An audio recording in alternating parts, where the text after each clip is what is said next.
Honourable John Boscawen. Thank you, Mr Speaker.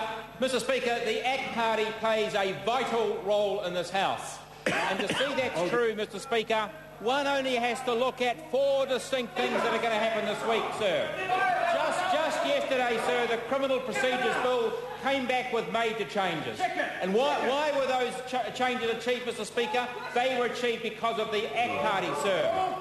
The bill came back with substantial changes, Mr Speaker.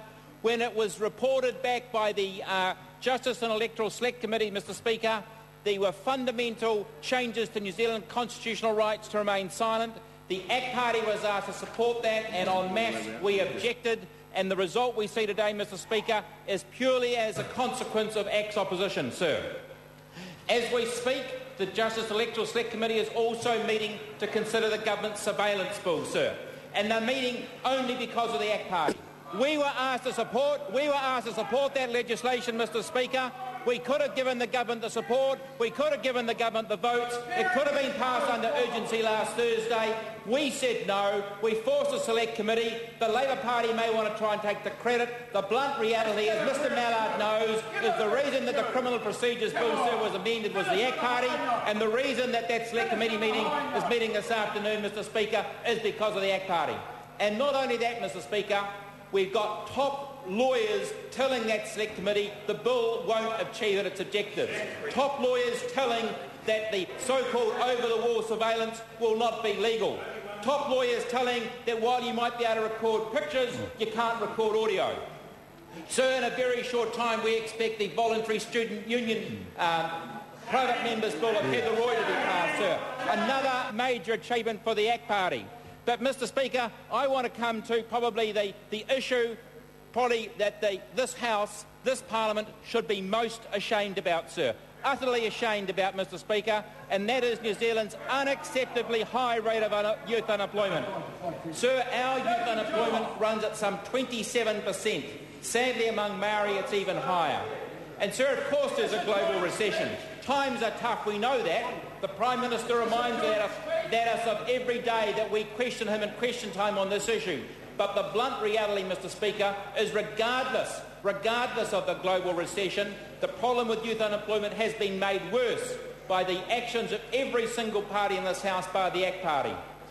We know the reason that youth unemployment is higher than what it should be. It's because the youth rates were abolished as a consequence, first of all, of a Green Party private members bill supported by the Labor government in the last session of Parliament.